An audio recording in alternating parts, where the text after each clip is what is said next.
Rencontre avec deux chercheurs de l'École normale supérieure.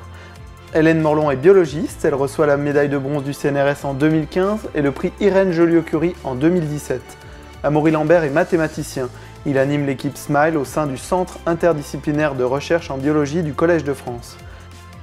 Ils nous parleront de biodiversité, de l'interface biologie et mathématiques et réagiront à quelques surprises en fin d'entretien. Bonjour à tous les deux. Alors, pour démarrer, comment présentez-vous vos travaux de recherche au grand public ?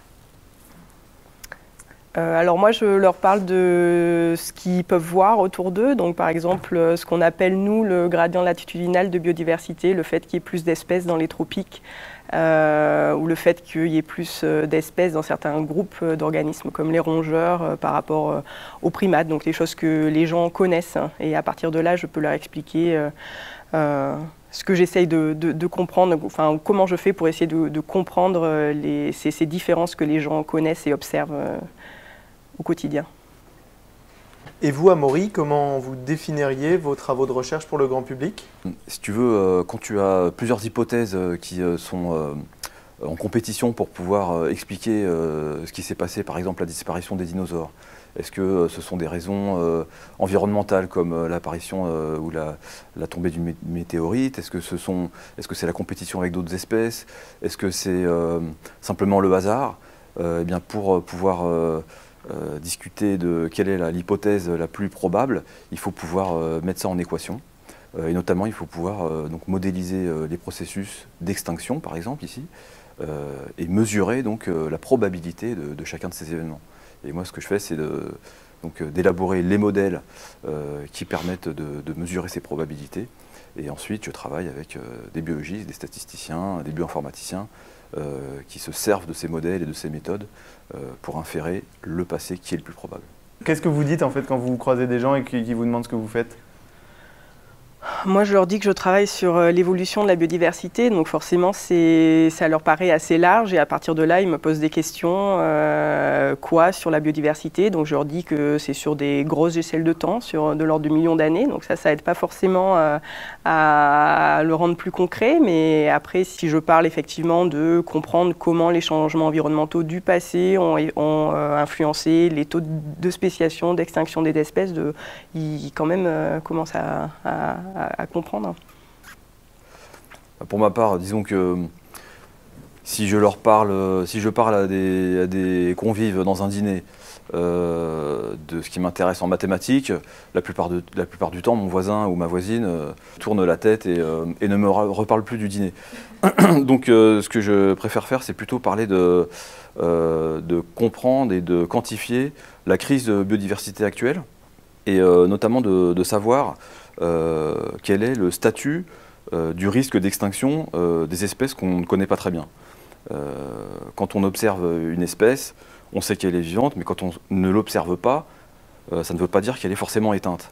Donc ce que j'essaye de faire, c'est d'élaborer des modèles qui permettent de quantifier la probabilité qu'une espèce soit éteinte en fonction de la fréquence avec laquelle on l'a observée dans le passé, et puis du temps qui s'est écoulé depuis la dernière fois qu'on l'a observé. Et quand vous vulgarisez comme ça, quand vous essayez d'expliquer les choses, ça vous paraît minimaliste par rapport à ce que vous faites vraiment ? On sait que c'est énormément simplifié et que aussi c'est raconté pour toucher les gens. Et qu'en réalité, peut-être par exemple dans mon cas, quand je m'intéresse aux impacts des changements environnementaux passés sur l'évolution de la diversité le long du Cénozoïque, mais sur des millions d'années, je sais bien que faire le raccourci ça peut nous aider à comprendre comment les changements environnementaux actuels vont influencer la diversité. C'est un raccourci, mais je pense que c'est important de le faire pour qu'on voit en quoi nos recherches se rapportent aux questions actuelles. Si vous voulez, raconter ce qu'on fait à des personnes qui ne sont pas scientifiques, en particulier des personnes qui n'ont pas soit le goût pour les mathématiques, soit le goût pour la biologie, ça nécessite vraiment de passer par un point de vue qui est totalement différent de celui qu'on adopte au jour le jour. En particulier, communiquer le goût des mathématiques à des gens qui ne l'ont pas forcément ou qui n'ont pas eu cette expérience de contempler des mondes un peu idéalisés, mais qui sont magnifiques pour qui veut les comprendre. C'est assez compliqué, il faut essayer d'avoir recours à des métaphores comme admirer un paysage, mais qu'est-ce que ça veut dire à quelqu'un, qu'est-ce que ça peut vouloir dire à quelqu'un qui est néophyte d'admirer un paysage abstrait. Donc faire comprendre ça, ça passe par essayer justement de communiquer, pas de raconter, mais de faire imaginer à quelqu'un ce que c'est que ce monde abstrait, en lui expliquant par exemple la structure d'un espace, d'un groupe ou d'un espace métrique, lui faire comprendre qu'on peut mettre des distances sur des espaces de fonction, mais tout ça nécessite un effort et du temps qui n'est pas toujours récompensé. Ok, on va continuer. Donc, est-ce que le mot biodiversité, il est commun à vous deux? Oui. Ouais. Et qu'est-ce que la biodiversité alors? Pour moi, c'est l'ensemble des espèces qui existent aujourd'hui sur Terre et qui ont existé sur Terre dans le passé. Non seulement le fait que ce soit des espèces, mais leur diversité en termes de phénotypes, donc la diversité de formes et de fonctions que ces espèces peuvent avoir. J'ajouterais peut-être une petite dimension qui est quand même que toutes ces espèces, effectivement, donc, vivantes et ayant existé, sont aussi le produit d'une histoire évolutive extrêmement riche, une sorte de patrimoine à préserver, pas seulement parce que les espèces peuvent rendre service, par exemple comme les abeilles, mais aussi parce que c'est le produit d'une histoire dont nous ne représentons qu'une infime partie. Et pourquoi vous cherchez à la modéliser, alors, cette biodiversité? C'est vraiment pour la comprendre et pour comprendre comment elle a évolué. Comme l'expliquait Amaury avant, on a sur une évolution sur des millions d'années, on a très peu de données. En fait, on va avoir quelques données fossiles qui nous permettent de reconstruire une histoire évolutive, mais qui est très éparse. On a perdu, et pour beaucoup de groupes, on a très peu de données fossiles. Donc pour comprendre cette histoire évolutive, on est obligé de la modéliser. Et donc ce que disait Amaury, mettre en place des modèles qui, après, nous permettent de dire quel est le scénario évolutif le plus vraisemblable. Est-ce que, avec ce scénario évolutif-là, la probabilité d'observer la biodiversité telle qu'on la voit aujourd'hui est plus importante ou moins importante que selon tel autre scénario. Donc ça nous permet d'évaluer, de trouver les scénarios d'évolution de la biodiversité qui sont les plus vraisemblables. Et vous vous appuyez sur le travail d'Amaury, qui est plutôt des mathématiques? Oui, alors on travaille vraiment en ricochet, on va dire. C'est-à-dire que moi, par exemple, je vais imaginer certains scénarios, essayer peut-être de trouver donc, ce qu'on appelle les vraisemblances associées. Donc c'est des formules mathématiques qui sont la probabilité des données actuelles. Et il y a des scénarios où, pour arriver à ces formules mathématiques, il y a besoin de mathématiques assez complexes. Et quand je suis dépassée, effectivement, je m'en réfère à Amaury, qui va pouvoir me dire en général en un quart d'heure si déjà c'est possible ou pas possible, et si c'est possible, travailler sur les formules. Ouais, on pourrait dire pour simplifier que Hélène connaît les questions que se posent les biologistes et les questions qu'elle se pose en particulier, que moi je connais les réponses que les mathématiciens peuvent apporter lorsqu'elles existent. Ça, c'est dans les cas les plus simples.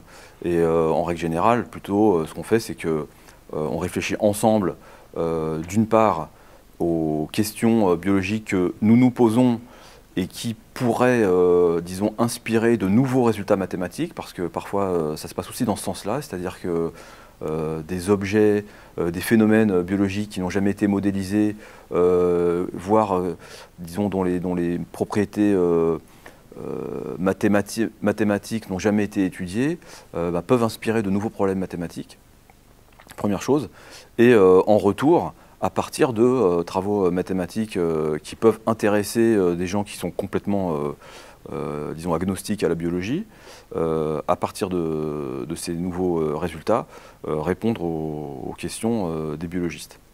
Mais souvent, en fait, à force de côtoyer Hélène, à force de côtoyer nos collègues biologistes, moi je finis aussi par me poser mes propres questions d'ordre biologique et parfois, en fait, la réponse biologique me semble aussi, voire plus importante ou intéressante que la réponse mathématique.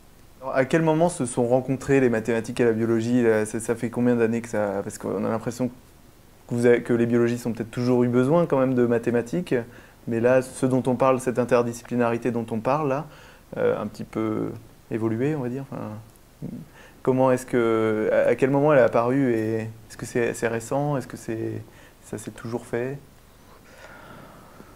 C'est assez ancien. Enfin, donc la présence des mathématiques en biologie n'a jamais été naturelle.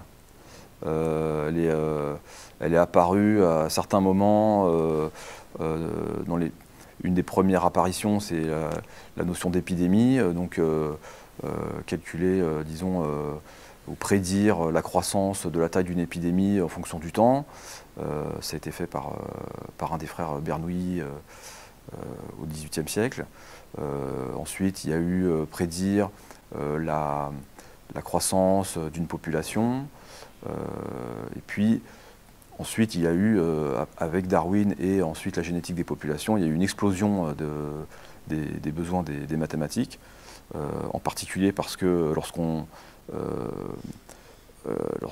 considère des phénomènes qu'on ne peut pas mesurer directement, dont on ne peut mesurer que les effets. Et puis récemment, avec l'explosion des données, donc ce qu'on appelle les big data, notamment génomiques, on a eu besoin de plus en plus de l'aide de l'informatique, des mathématiques et de la physique pour comprendre et pour analyser ces données de biologie. Et je dirais même que depuis quelques années, on commence à observer une telle importance en fait des mathématiciens et des informaticiens en biologie qui finissent par jouer un rôle prépondérant même dans la recherche en biologie. Vous êtes d'accord avec ça, Hélène? Oui, complètement, oui. Alors après, moi, je viens des mathématiques, je ne viens pas de la biologie non plus. Donc pour moi, c'est vrai que c'est naturel depuis le début, même si maintenant je me définis quand même beaucoup plus comme une biologiste. C'est naturel depuis le début d'utiliser les outils mathématiques dans la recherche en écologie et après en évolution. Mais effectivement, l'explosion actuelle, elle est évidente et tout le monde s'en rend compte et on a vraiment besoin, même les gens qui avant n'utilisaient pas les mathématiques ou les sciences quantitatives en biologie se rendent compte qu'il y a énormément besoin de ces apports-là, quoi. Comme disait Amaury, c'est vraiment pour tout ce qui est traitement des big data, on ne peut plus le faire sans ordinateur et sans derrière, du coup, informaticiens, mathématiciens, etc. On peut dire qu'à une époque, on mettait plusieurs années avant on a mis plusieurs années avant de séquencer un seul génome humain.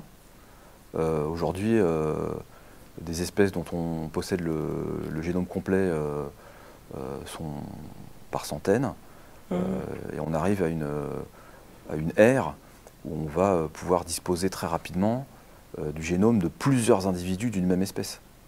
C'est-à-dire qu'aujourd'hui, grâce à la trace que l'évolution laisse dans les génomes, on est capable non seulement d'inférer grâce aux modèles mathématiques le passé de certaines espèces qui ont des relations assez distantes, mais maintenant on est capable de le faire simplement pour un groupe d'individus à l'intérieur d'une même population.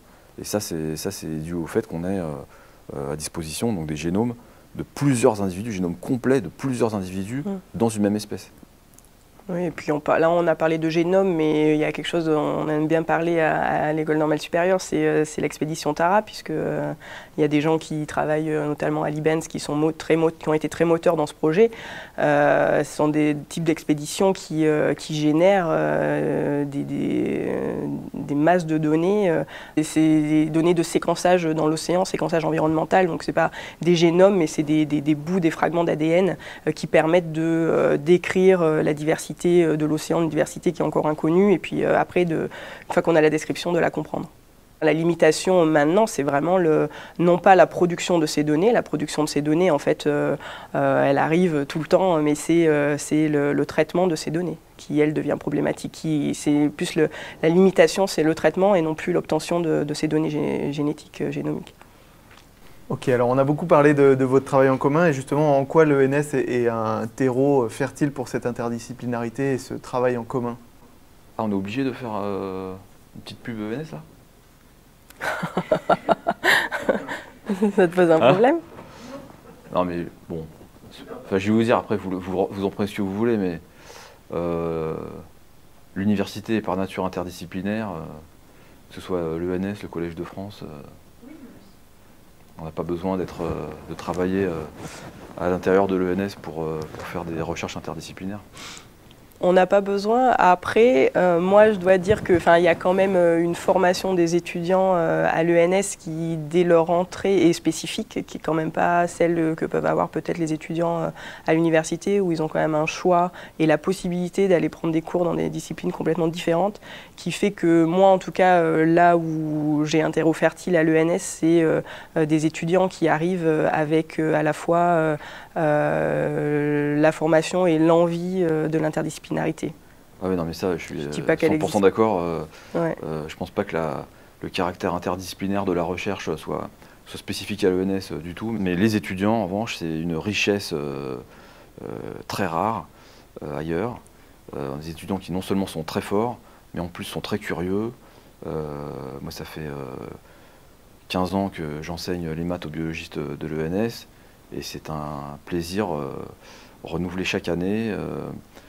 Maintenant, parmi eux, il y a même des étudiants qu'Hélène et moi co-encadrons qui se convertissent aux mathématiques après avoir fait de la biologie. Et ces étudiants-là, ils sont bons en tout, quoi. Donc c'est un plaisir sans comparaison de travailler avec des gens comme ça. Et vous, qu'est-ce qui vous motive à travailler aux interfaces entre la biologie et les mathématiques? Moi, naturellement, je pense que je suis plus fascinée par la biologie que par les maths. Pas le cas d'Amaury, mais moi, c'est vraiment mon cas, c'est la biologie qui me fascine. Et après, venant d'une formation en maths, naturellement, j'étais dans cette interdisciplinarité. Mais moi, de pouvoir appliquer les outils mathématiques à la biologie, c'était vraiment pour moi la chose qui a permis de m'épanouir dans la recherche. Pour mon cas, j'adore les mathématiques, je continue à adorer les mathématiques et je continue à essayer d'approvisionner, d'alimenter les maths en nouveaux résultats mathématiques qui n'ont pas forcément d'application. La contemplation des mondes abstraits, c'est un plaisir qui est très enivrant mais qui est assez solitaire.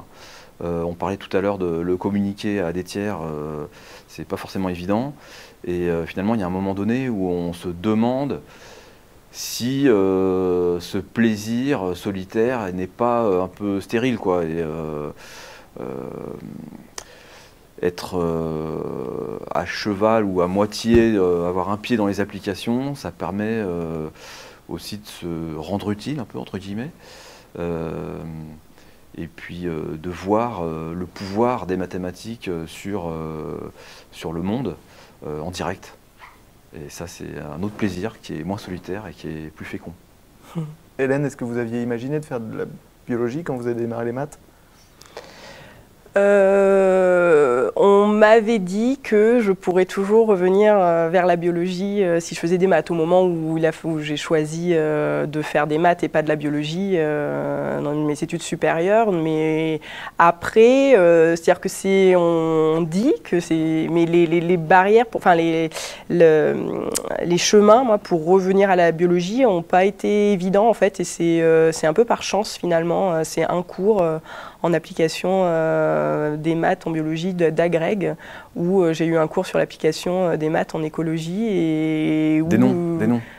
C'était Régis, hein, c'est cours de Régis Ferrière en prépa Agreg à Cachan. Voilà, s'il n'y avait pas eu ça, j'aurais peut-être pas vu cette possibilité et je serais peut-être passé à côté de ma vocation finalement. Donc effectivement, si j'ai des étudiants qui se posent la question des possibilités, je vais essayer de les orienter au maximum pour que parce que s'ils ont cette envie de l'interdisciplinarité, c'est tellement porteur aujourd'hui qu'il ne faut pas la rater, quoi. Enfin, s'il y a des gens qui ont cette fibre, moi j'essaye vraiment de les pousser dans cette voie-là, de pouvoir faire de l'interdisciplinarité. Les étudiants qu'on croise et qui souvent ne soupçonnent pas à quel point la recherche peut être diverse. Personnellement, je me destinais plutôt aux lettres classiques quand j'étais adolescent. Ensuite, j'ai hésité longuement entre les maths et les sciences cognitives.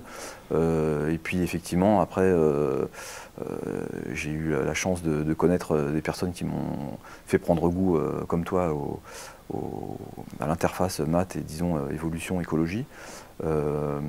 Mais en fait, je pense qu'on ne soupçonne pas à quel point on peut travailler à l'interface de n'importe quelle discipline, que ce soit les sciences humaines et les maths, la physique et la biologie.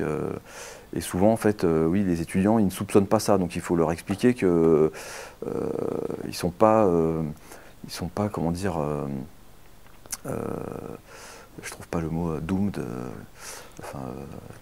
Condamnés. Ils ne sont pas condamnés, merci. Ils ne sont pas condamnés à faire exactement comme nous ou exactement comme ce que font les quelques profs ou chercheurs qui connaissent. Et après, il y a à expliquer, mais ça, je pense qu'on le fait pas mal et qu'ils l'entendent beaucoup, mais par contre, montrer concrètement comment c'est possible. Ça, c'est peut-être ce qui manque peut-être encore un peu. Nous, on est l'exemple de quelque chose qui est concret, d'interaction maths-biologie. Ça, c'est concret. Et peut-être que des fois, ouais, c'est cet aspect exemple concret qui peut manquer. Merci. Alors, on va terminer cette discussion. Amaury, est-ce que vous pouvez prendre le dernier livre qui est dans la pile de bouquins et le tendre à Hélène? Tiens. Ah. Je t'envie de ne l'avoir jamais lu. Non, non, c'est pas ça, mais quand est-ce que j'avais parlé de ça, ouais. C'était... ah oui, c'était ce CNRS, que reste-t-il à découvrir, non? Il me semble. Waouh. Ouais. Non, j'avais dit que Jean Genot, ça avait été une inspiration pour moi. Super. C'est un des premiers écrivains un peu écologues, on va dire. Il parle de la beauté de la Provence et tout ça, alors... Ouais. Voilà. Et est-ce que tous les deux, vous puisez un peu dans d'autres disciplines comme l'art ou les lettres pour nourrir vos recherches? Alors, moi, pas pour nourrir mes recherches, forcément. Enfin, je ne sais pas à quel point les choses percolent, hein, mais enfin, moi, j'ai des parents qui sont antiquaires, donc amoureux d'art, architectes de formation, qui m'ont fait faire les églises romanes, les musées, quand j'étais jeune. Je pense que tout ça, d'une façon, je ne peux pas vraiment décrire comment, mais tout ça, ça percole, oui. Certains disent que la grande qualité des mathématiques, c'est la beauté. C'est vrai que pour qui sait les voir, contempler certaines beautés abstraites est un peu analogue à contempler certaines beautés, disons, artistiques. Donc je dirais plutôt que dans le plaisir qu'on a à faire des mathématiques, il y a un plaisir qui est parent à celui du plaisir à contempler une œuvre d'art. En revanche, je ne dirais pas que ça me sert d'inspiration dans mon travail, quoi. Et je dirais qu'il y a une parenté, quoi. Non, mais la recherche du beau ou de l'abstraction, c'est peut-être un goût plus qu'autre chose. Oui, le goût pour l'art, on peut avoir aussi le goût pour les mathématiques. Sans pour autant qu'il y ait une relation, disons, matérielle, directe entre les deux. Oui, tu ne vas pas observer un tableau et te dire, tiens, mon problème mathématique. Ça me fait penser à ça. Mais non, moi non plus. Mais en revanche, je pense que le scientifique, contrairement aux clichés qu'on a forcément une fibre un peu artiste, au sens du goût pour le beau, si ce n'est pour le vrai, quoi. Et Hélène, est-ce que vous pouvez prendre l'iPad qui est devant vous? En fait, Je vais le donner à Amaury.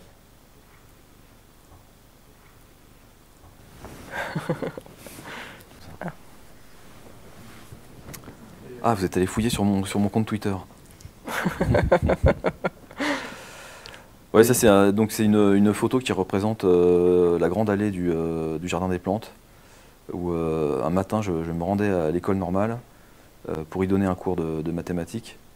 Et il y avait ce magnifique lever de soleil sur le muséum d'histoire naturelle.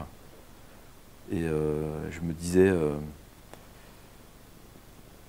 je me rendais compte à quel point en fait j'avais de la chance de vivre cette vie, de côtoyer non seulement des gens d'une grande qualité intellectuelle et d'une grande intégrité aussi, mais de voir aussi de très belles choses de manière quotidienne.